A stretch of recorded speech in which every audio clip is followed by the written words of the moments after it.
गुरु दीन दयाला धीरज आला क्षमा गोपाला सत्यमयी दया को धारण स्वतः विचार धर्म निवारण बोध जहि बंधन गोरी जीवन छोरी करे निज होरी परख दहि विनवो चरना काज सुधारणा तुम्हारी शरणा शांति यही सद्गुरु देवा दया दरेवा पार करेवा भव सागर कर निरहंकारी जग से पारी बोधरूपारी दुख दाहर रहित वासना मेटी त्रासना हरहु शासना गुण आगर त्याग करंता आसन रंता भाषण तंता नहे नागर बंदा गुरुवर देव सहज स्वाभाविक ज्ञान निधि करण हार भव छेव जहाँ न संशय है भरम दीन कृपा करि ज्ञान जहिते सब जालन लखे खानि बाण अरुजान करहु शमन आशक्ति गुरु बंदौ शनमुख पारखी शीर्ष भेट धरुहार वचन उचारू बंदगी सत्य प्रेम के साहेब बंदगी साहेब बंदगी साहेब बंदगी।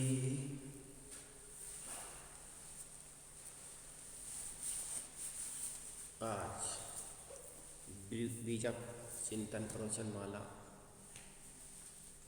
साखी नंबर 109। 116 साहिब कहते हैं मानुष होय के नाम 116 मानुष होय के नाम हुआ मुआ सुडांगर ढोर मनुष्य एक जीव ठौर न लागा भया सो हाथी घोर। साहेब कहते मानुष होय के नाम हुआ। इस संसार में लोग रोज मरते चले जा रहे हैं, लेकिन मरने वालों में से साहेब कहते मानुष होय के नाम हुआ। मनुष्य होकर के नहीं मरा, क्या होकर के मरा? मुआ सो डांगर ढोर। डांगर ढोर कहते हैं जानवर को। एक जीव ठौर न लागा भया सो हाथी घोर। साहेब कहते एक भी जीव मनुष्य होकर के नहीं मरा, सब हाथी घोड़ा अन्य प्राणी बन करके मरा। मनुष्य ने मानवीय बुद्धि एवं मानवता के आचरण धारण करके जीवन नहीं बिताया, किंतु पशु बुद्धि एवं पशु आचरण करके मरा। इसलिए ऐसे में से एक जीव भी अपनी आत्म स्थिति एवं निज स्वरूप की स्थिति न पा सका, बल्कि हाथी घोड़ा आदि पशु स्वभाव का बनकर चला गया, अथवा मरकर हाथी घोड़ा आदि पशु खानियों में गया, अथवा मनुष्य होय के न हुआ।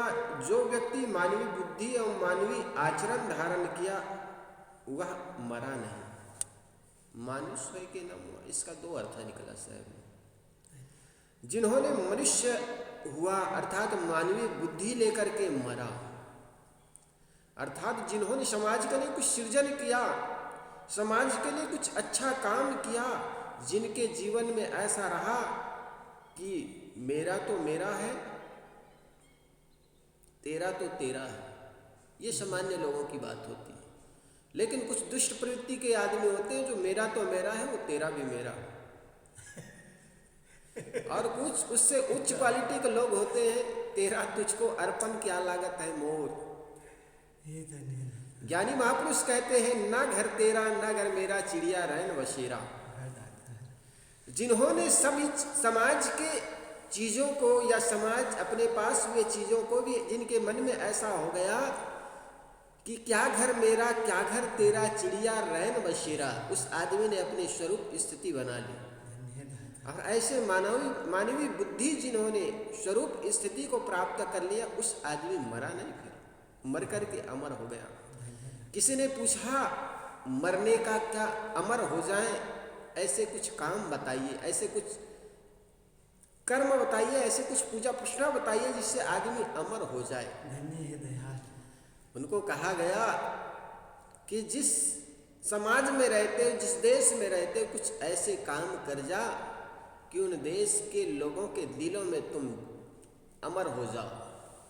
जब तुम्हें कभी याद करेंगे, इस समाज में नहीं रहोगे, तब तुम्हारा शरीर पूरा हो जाएगा और समाज के लोग याद करेंगे कि फलाना जी थे, वो इतने अच्छे थे, ऐसे जगहों पर उनको बुलाओ तो आते थे, उन्होंने कोई न कोई हल निकाल लेते थे। तब समझना तुम मरे नहीं, फिर तो अमर हो गए। घर में तुम्हारे बाप बच्चे पोते दादाजी के अच्छे कृत्यों को याद करके आज भी वे अपने दिलों में जीवित रखे हैं, तो समझना आप मरे नहीं, उनके दिलों में अमर हो गए। आज हम महापुरुषों को याद करते हैं, सुभाष चंद्र बोस, महात्मा स्वामी महावीर, बुद्ध, कबीर, इन महापुरुषों को क्यों याद करते हैं? क्योंकि उन्होंने ऐसे कर्म कर गए जिससे हमारे लिए आदर्श हो गए, अर्थात वे अमर हो गए। इसलिए साहब कहते हैं, इसका जो व्यक्ति मानवीय बुद्धि एवं मानवीय आचरण धारण कर किया वह मरा नहीं, किंतु अमरत्व हो गया। मुआ सो डांगर ढोर, लेकिन मरा तो वह है जो पशु बुद्धि एवं देह अभिमानी है। ऐसे जीव स्वरूप स्थिति न पाकर हाथी घोड़ा आदि पशु होते हैं। विवेकी होना ही मनुष्य होना है। बौद्धिक संतोष, चारित्रिक संतोष एवं आत्मिक संतोष ही जीवन की उच्च स्थिति है।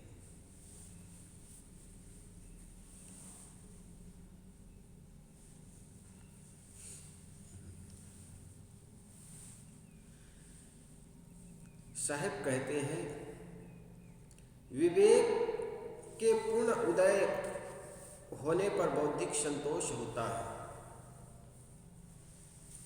मन, वाणी और इंद्रियों के सारे बुराइयों को दूर हो जाने पर चारित्रिक संतोष होता है और वासनाओं की पूर्ण निवृत्ति होने पर आत्मीय संतोष होता है। जड़ और चेतन में उनके अपने गुणधर्म अंतर्निहित है, जिनसे संसार की गतिविधि चलती है। संसार में सब कुछ नियमबद्ध है। यहाँ कुछ भी अजीबा एवं चमत्कार नहीं होता। हर घटना के पीछे कारण है। 5 विषयों एवं जड़ दृश्यों का दृष्टा चेतन एवं ज्ञान स्वरूप है। वहाँ व्यक्ति का निज स्वरूप है। काम, क्रोध, लोभ, मोह, भय, राग, द्वेष, देह अभिमान आदि का त्याग कर दया, क्षमा, करुणा, शील, विचार, विवेक, संतोष आदि धारण करके चेतन स्वरूप में स्थिर होना ही मनुष्य होना है। जो ऐसा मनुष्य हो जाता है वह मरता नहीं। मनुष्य होए के नाम हुआ। जो इस प्रकार सच्चा मनुष्य हुआ वह अमर हो गया। मरता तो वह है जो डांगर ढोल है, जो यह मानता है कि मैं देह हूँ, खाना पीना तथा विषय भोग जीवन का लाभ है, ऐसा देह अभिमानी मनुष्य मरता है। देह ही तो मरती है, और जो अपने आप को देह मानता है वही मरता है। यही समझता है कि मैं मर रहा हूँ, परंतु जो यह जानता है कि मैं अमर चेतन हूँ वह मरने का भय क्यों करेगा। जिसे विवेक ज्ञान है वह अपने आप को अमर जीव एवं आत्मा मानता है। उसे अपने आप के विषय में मरने का भय नहीं हो सकता। वह निर्भय, स्वच्छंद एवं निर्बंध हो जाता है। खेद है कि संसार में इस ढंग के मनुष्य विरले हैं। शेष तो पशु बुद्धि वाले हैं। वे अपने आप को देह समझते हैं, सदैव पेट भरने, इंद्रिया भोगों में उलझे रहने तथा सबके लिए धंधा करने में ही वे अपने आप को कृतार्थ मानते हैं। इसलिए वे सदैव मृत्यु भय से भयभीत रहते हैं। वे आज पशु स्वभाव के हैं और मरने पर भी पशु ही रहेंगे। परंतु जो आज मुक्त है, अपने चेतन स्वरूप में स्थित है, निर्भय है, वह आगे भी अमर स्थिति में ही रहेगा। सद्गुरु कबीर की भाषा में जीवन मुक्त पुरुष ही पूर्ण पुरुष है। जो शरीर में रहते हुए शरीर भ्रांतियों, भय और मानसिक द्वंद्वों से मुक्त है वही जीवन मुक्त है, वही पूर्ण मनुष्य है। स्वरूपस्थ होना ही न मरना एवं अमर होना है। देह अभिमानी तथा भोगासक्त होना ही मर जाना है। मानुष सबे कहावे, मानुष बुद्धि कोई विरला पावे। मानुष बुद्धि विरला संसारा, कोई जाने जानन हारा। इस प्रकार पंचग्रंथी में मानुष विचार में कहा गया है। साखी नंबर 110। सत्य उपदेश न मानना अपराध। मनुष्य तय बड़ा पापिया, मानुष तय बड़ा पापिया, अक्षर गुरु ही न मान। बार बार बनकु कहीं गर्भ धरे और ध्यान। साहेब कहते हैं, हे भूला मानव, तू बड़ा पापी है जो गुरु के दिए हुए अविनाशी स्वरूप के उपदेश को नहीं मानता है। नाशवान देह आदि में पचता है। जैसे बनमुर्गी बारंबार गर्भधारण धारण कर अंडे देती है और उन्हीं के सेवन में ध्यान रखती है, वैसे तू भी देह गेह परिवार आदि का अहंकार कर उन्हीं की सुरक्षा में सदैव ध्यान रखता है। अविनाशी निर्भय स्थिति से दूर रहता है। सद्गुरु कहते हैं कि यह मनुष्य का सबसे बड़ा पाप है कि वह सच्चे गुरु के उपदेश पर ध्यान नहीं देता। गुरु का उपदेश है मनुष्य का अपना आपा अमर है। अक्षर का अर्थ है अविनाशी होता है। अक्षर का अर्थ अविनाशी होता है तथा उपदेश भी। गुरु के उपदेश, गुरु के बताए गुरु अविनाशी तत्वबोध का तिरस्कार करना मनुष्य का बहुत बड़ा अपराध है। इस पाप का फल है कि मनुष्य अपने अविनाशी चेतन स्वरूप के परिचय से वंचित रह जाता है। उसकी कभी मृत आत्मबोध बन नहीं पाता है। उनकी सदैव देह बुद्धि ही रहती है। वह देह के खान पान, श्रृंगार एवं इंद्रिय भोगों में ही सदैव लीन रहता है। पेट, भोग और धंधा, इससे अधिक उसका कुछ उपदेश नहीं रहता। इसलिए वह संसारासक्त होता है। संसारासक्त मनुष्य सदैव संसार के विषयों का ध्यान करता है, क्योंकि उसका वही उन्हीं से अहम भाव होता है। जो व्यक्ति जिसमें अपनापन जोड़ता है वह उसी का ध्यान करता है। सद्गुरु ने उनके लिए इस साखी में दूसरी पंक्ति में बड़ा मार्मिक व्यंग किया। बार बार बन कुहकी गर्भ धरे और ध्यान। कुहकी कहते हैं, कुही का अर्थ है बन मुर्गी। बन मुर्गी बार बार गर्भ धारण करती है और अंडे देकर उसी को सेती है। अंडे के सेने में उन्हें अंडे का ही ध्यान करना पड़ता है। संसारी मनुष्यों का सांसारिक प्राणी पदार्थों को अपना होने का अहंकार करना मानो उसका गर्भ धारण करना है। यह गर्भ वह बारंबार धारण करता है। मनुष्य सदैव सांसारिक प्राणी पदार्थों के अहंकार ही में डूबा रहता है, इसलिए वह उन्हीं का सदैव ध्यान भी करता है। संसारी मनुष्य सदा विषयों के चिंतन में डूबा रहता है। उसका मन सदैव विनसने वाले विकारी प्राणी पदार्थों का जप करता है। वह सदैव काम, क्रोध, लोभ, मोह, भय, राग, द्वेष, ईर्षा, संताप आदि मानसिक विकारों में जलता है। सत्ता में मुख्य दो तत्व है, क्षर तथा अक्षर। क्षर का अर्थ है नाशवान। जो चीज सदैव बदलते ही रहे वह क्षर है। देह, गे, धन, सम्मान और संसार के सारे जड़ पदार्थों की यही दशा है। वे सदैव बदलते रहते हैं। इसका एक रस रहना असंभव है। इसलिए इसमें अहंता ममता करने वालों का चित्त भी दुखी रहता है। संसार में दो चीज है जिसको हम जड़ और चेतन कहते हैं। जड़ प्रकृति हर क्षण बदल रही है। जड़ की जो प्रकृति है मिट्टी, पानी, आग, हवा, लेकिन मूल तत्व अविनाशी है। पानी भाप बन जाता है, भाप बन करके पुनः उसको जहाँ ऑक्सीजन मिल जाता है पानी भर के फिर गिर जाता है। उनको जहाँ पर अधिक ठंडकता मिलती है, माइनस पॉइंट हो जाता है, वहाँ पर बर्फ बन जाता है। इसी प्रकार हवा की वेग कभी गति हो जाती है, कभी गंभीर हवा चलने लगती है। मिट्टी, मटका, जमीन, मकान और पुनः मिट्टी में लीन हो जाती है। इस प्रकार ये प्रकृति के जो चीज़ें हैं समय समय से ये कारण कार्य रूप में बदलते रहते हैं, लेकिन कारण रूप इसका मूलतः अविनाशी है। ये एक रस है, ये बदलते नहीं। लेकिन आत्म तत्व के लिए कहा जाता है ये अजर, अमर, अविनाशी है। ये गुण कारण कार्य में बदलता नहीं है, बल्कि एक रस रहता है। इसलिए उसका स्वरूप का जिस व्यक्ति को ज्ञान हो जाता है, मेरी आत्मा अविनाशी है, अमर है, ये कभी नष्ट होगा नहीं, ये व्यक्ति को दृढ़ विश्वास हो जाता है। वो आदमी किसके लिए फिर विलाप करेगा?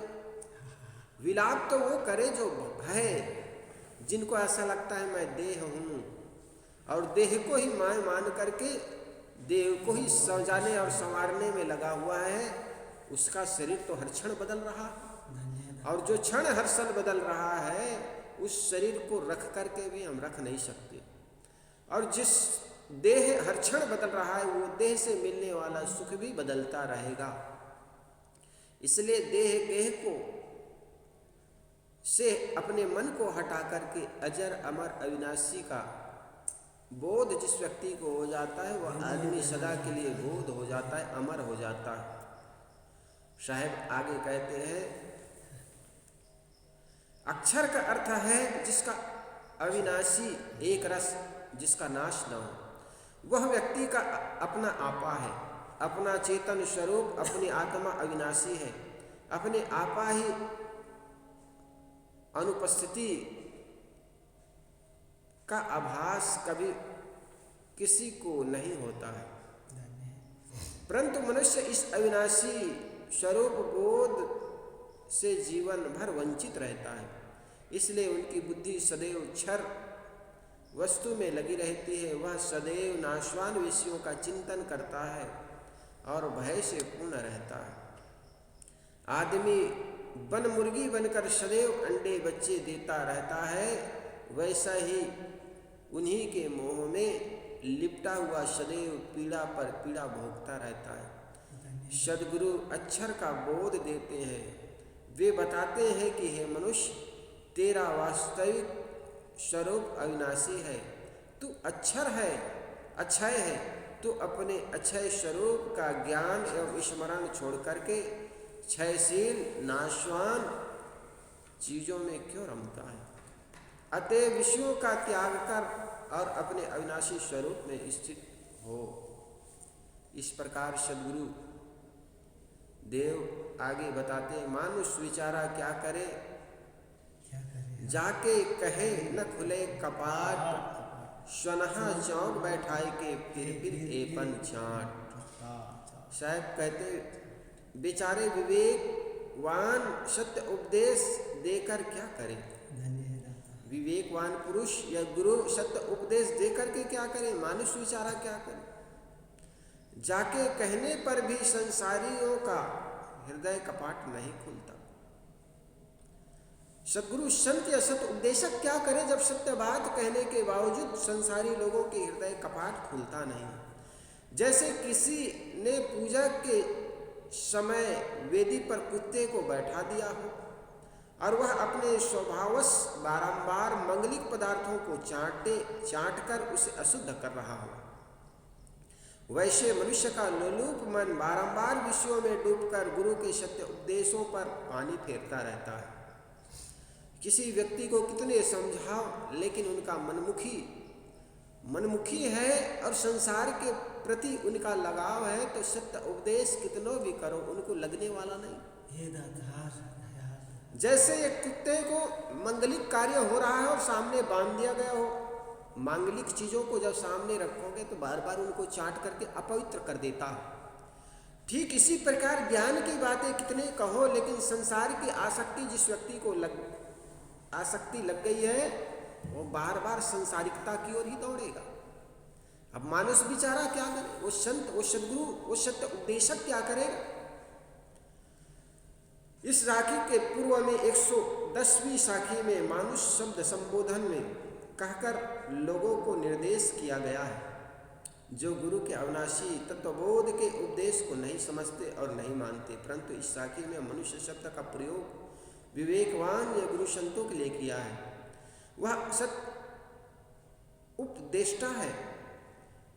इस साखी में उपदेष्टाओं की विवस्था एवं श्रोताओं की लोलुपता पर प्रकाश डाला गया है और उनके लोलुप मन के लिए कुत्ते का उदाहरण दिया गया है।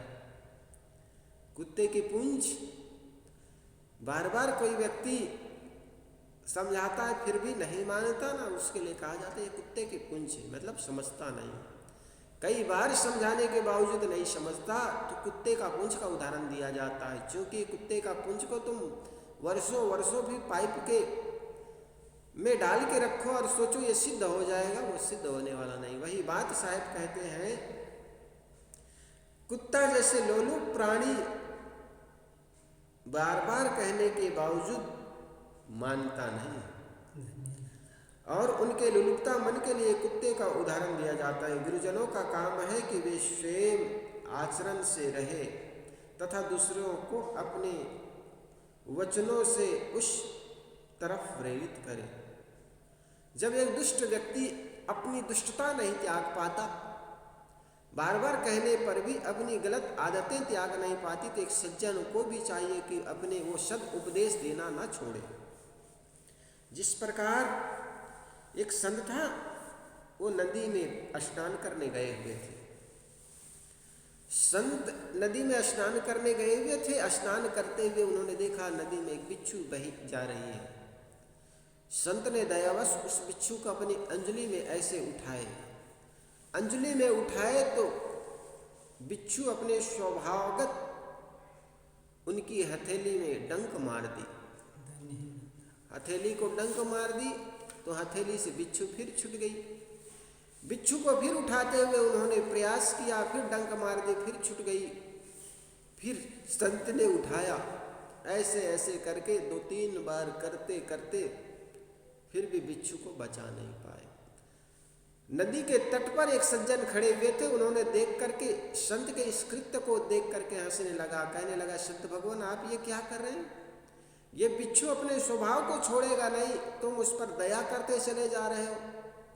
संत ने कहा, भाई जरा सी बिच्छू जब अपने स्वभाव को नहीं छोड़ता तो हम अपने स्वभाव को क्यों छोड़े। इसी प्रकार हमारे अंदर जो सद्गुण, सदाचार, विवेक, विचार, दया, क्षमा, करुणा के जो गुण है, सद्गुण है, इसको हम बहुत जल्दी छोड़ देते हैं। इसको छोड़ना नहीं चाहिए। जब कई बार हो जाता है, मन हताश हो जाता है आदमी का, जब हमने इसको इतना समझाया, इतनी हमने बात की, ज्ञान की बातें भी रोज करते हैं, फिर भी नहीं समझते तो उदास हो जाता है। वही साहब बात कह रहे हैं, फिर एक पंचाट, मानुष बेचारा क्या करे, सज्जन लोग सत उपदेश, सदगुरु क्या करे, जब बार बार तुम्हारी काम वासनाएं, तुम्हारी गंदी आदत उसी दिशाओं में ले जाए आपको, तो उपदेष्टा या गुरु किसी के दिल में घुस करके उसे बदल नहीं सकता है। यदि कोई उपदेष्टा या गुरु स्वयं आचरण में नहीं लाता, केवल दूसरों को उपदेश देता है, तो यह कहा जा सकता है कि श्रोता जिज्ञासु क्या करे। जब उन्हें केवल मौखिक उपदेश मिलता है, गुरुजनों के दिव्य आचरणों के आदर्श नहीं, तब वे कैसे सुधरे। परंतु यदि उपदेष्टा एवं गुरुजन स्वयं पवित्र आचरण में चलते हैं, उनके आदर्श दिव्य है और अपनी वाणी से भी वे लोगों को प्रेरित करते हैं, तो उनके इसके आगे वे क्या कर सकते हैं। बड़े से बड़े गुरु में यह शक्ति नहीं कि वे किसी को जबरदस्ती बदल दे। कुछ लोग कहते हैं कि महान गुरु एवं पहुंचा हुआ पुरुष श्रोता एवं शिष्य को बलपूर्वक बदल सकता है। शक्तिपात व्यामोह संसार में, शक्तिपात का व्यामोह संसार में बहुत लोगों को है। ऐसे लोग कहते हैं कि सामर्थ्य गुरु अपनी शक्ति शिष्य में बलपूर्वक डाल देता है और शिष्य तुरंत बदल जाता है, परंतु यह सब भ्रांति के अलावा कुछ नहीं है। हाँ, यह बात ठीक है कि योग्य शिष्य को जब सामर्थ्य गुरु मिल जाता है, तब वह बहुत शीघ्र यथार्थ ज्ञान एवं साधना में आगे बढ़ जाता है। यदि श्रोता एवं शिष्य अपना हृदय कपाट भीतर से नहीं खोलता, तो गुरु मात्र बाहर से खोलकर क्या करेगा। जब अंदर आंतरिक हृदय भी व्यक्ति न खोले, जैसे एक आदमी कमरे में बंद हो, मान लो एक आदमी कोठरी में बंद है, अब कोठरी में फाटक से बाहर से ताला लगा है और भीतर से भी लगा है।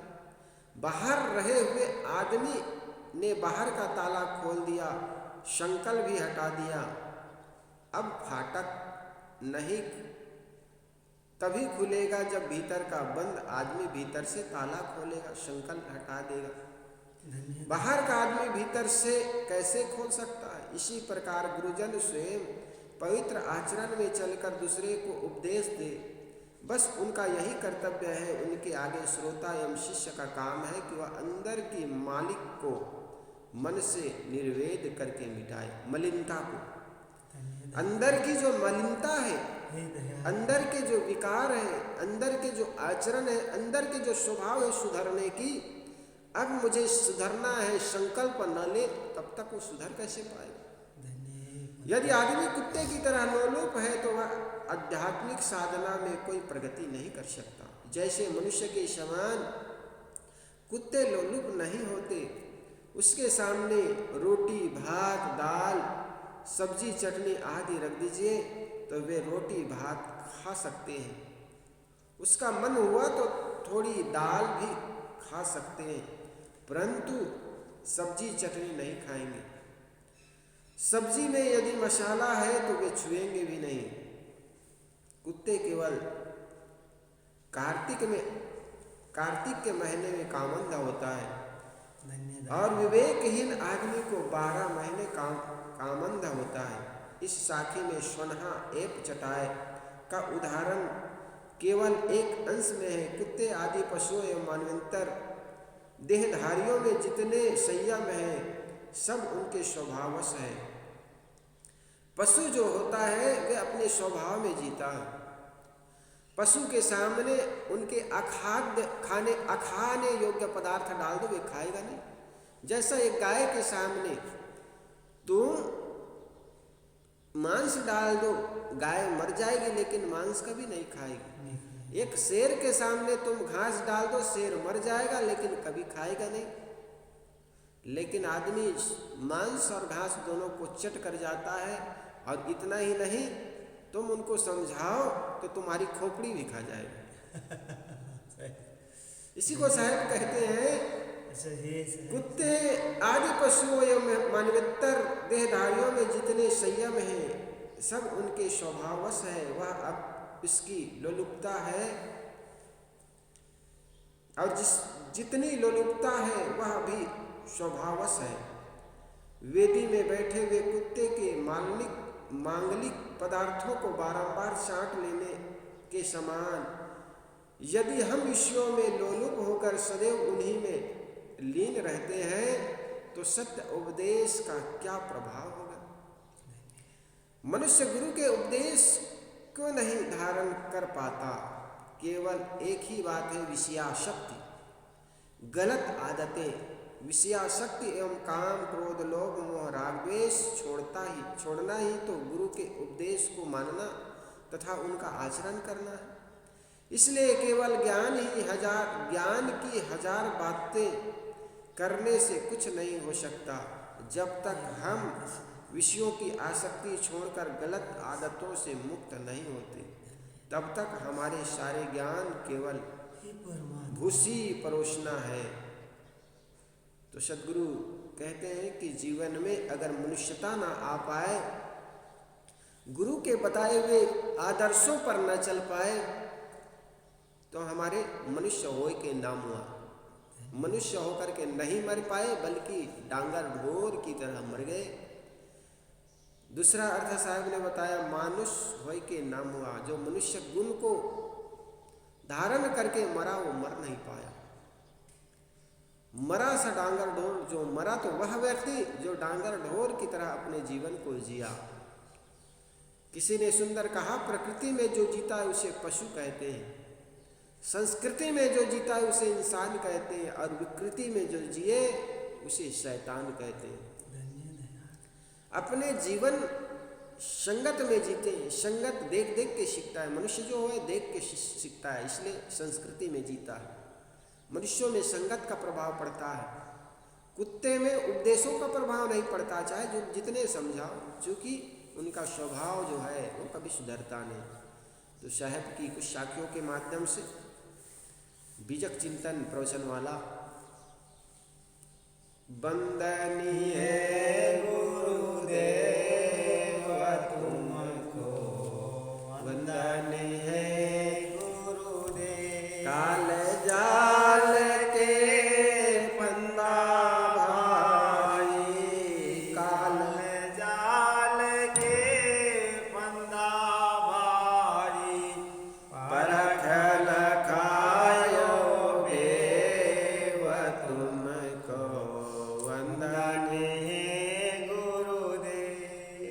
गुरु समान और को दाता, ताकि करिए सेव तुमको, वंदनीय गुरुदेव।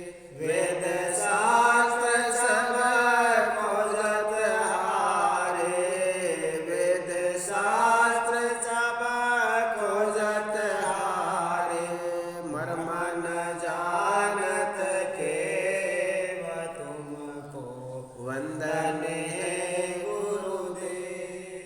साहेब कबीर अभय पद दाता, साहेब कबीर अभय पद दाता, पूरन परख समेव तुमको, वंदनीय गुरुदेव, वंदनीय गुरुदेव तुमको, वंदनीय गुरुदेव। आरती हो गुरु आरती हो, आरती करे बनवाज सा।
परस परस गुरु चरण चरण भयो यो दरस परस गुरु चरण शरण पायो टूट गयो यम जाल साहेब आरती हो आरती गरीब निवाज साहेब आरती साहेब कबीर संतन की कृपा से साहेब कबीर संतन की कृपा से भयो परख प्रकाश साहेब आरती हो आरती गरीब बनवाज साहेब आरती दास जान निज आपनो विनती सुनिए मोर विनवतो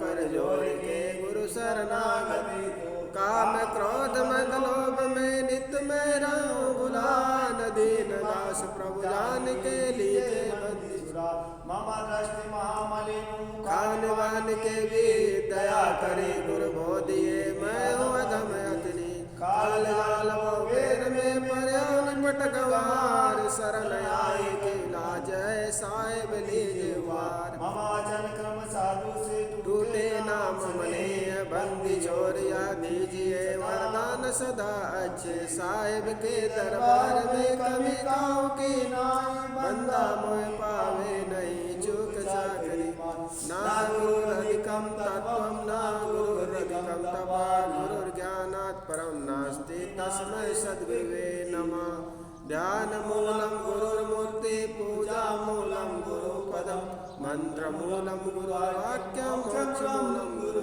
कृपा गुरुर्देवो गुरुर्धर्मो गुरुर्निष्ठा परम तपा गुरुर्परतरम नास्ति नास्ति तत्त्वं गुरु परम बंदौ सन्मुख पार की शेष जलेट दरवार वचन उचारो बंदगी सत्य प्रेम की साथ साहिब बंदगी साहिब बंदगी साहिब बंदगी बोले सतगुरुदेव